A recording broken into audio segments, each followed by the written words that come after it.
Duale,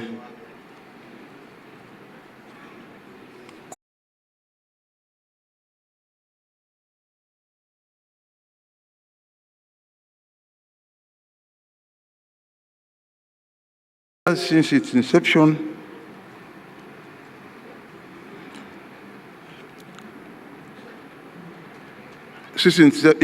of the county governments, we stand at a crossroad, a moment not just to reflect, but to re-engineer and take stock of the gains and challenges of devolution.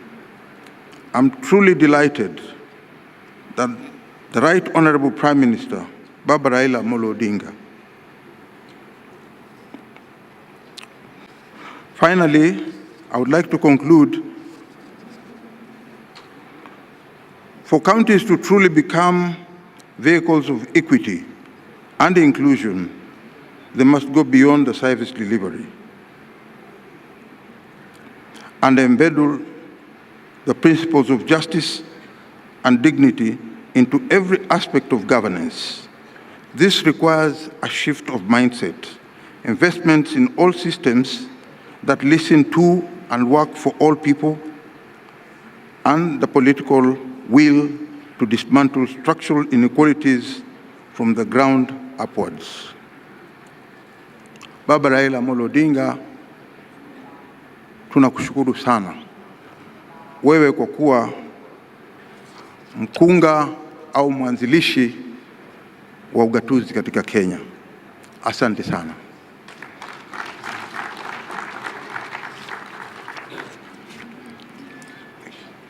Let's appreciate Minority Leader in the Senate. Asante sana. The next would be remarks by the Senate Majority Leader, Senator Aaron Cheruiyot, and the remarks will be made on his behalf by Senator Professor Margaret Kamar. Let's appreciate Professor Kamar as she comes and delivers this remarks on behalf of the Majority Leader, Senator Aaron Cheruiyot. Karibu, Professor.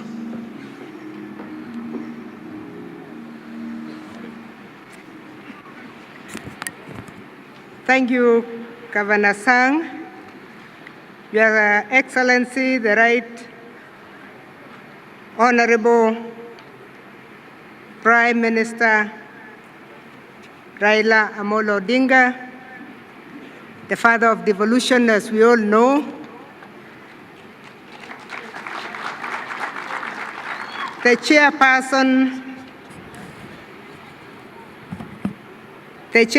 of the Council of Governors, Honorable FCPA Ahmed Abdullahi, the host governor, Honorable Gladys Wanga, the leader of minority who has just spoken, cabinet secretaries led by the Honorable Aden Duale, members of the judiciary who are here, members of the diplomatic corps who are here, members of parliament who are here,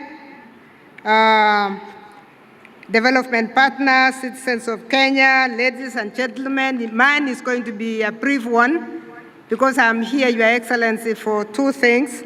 One is to give an apology on behalf of the leader of majority, Senator Aaron Cheruiyot, who was supposed to be here but was caught up with some assignment and couldn't come. He gives his apology.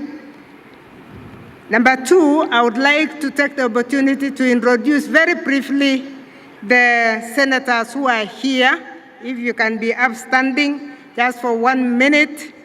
I would like to introduce the host, senator who spoke yesterday, Moses Kachwang, the senator of Nandi, Senator Chirarkei, the senator of West Pokot, Senator Murgor, the senator of Elgeyo Marakwet, Senator Gisang, the senator of Tana River, or we call it River Tana, the Mheshimiwa Munkatana, the senator of Nyeri, Senator Wamatinga, the Honorable Senator Hamadi, Hamida, and the Senator Mutinda. Thank you very much. You may take your seat from the Senate.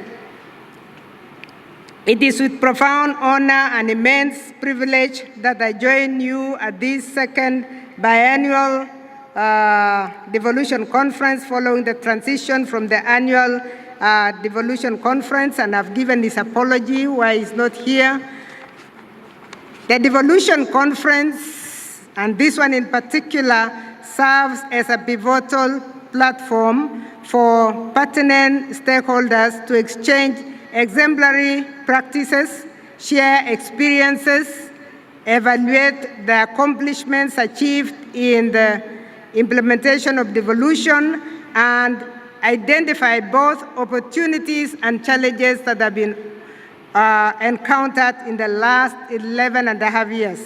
This forum aims to facilitate necessary adjustments in pursuit of the effective execution of the devolved system of governance. It is imperative to acknowledge the enduring clamor for reformed constitution frameworks and a transformation of governance structure within the Republic of Kenya. The Constitution 2010, and we are happy that the Honorable Amolo Odinga is here with us. The Right Honorable, Your Excellency, is with us because you are the one who pushed so hard to have the Constitution of Kenya 2010 promulgated in 2010.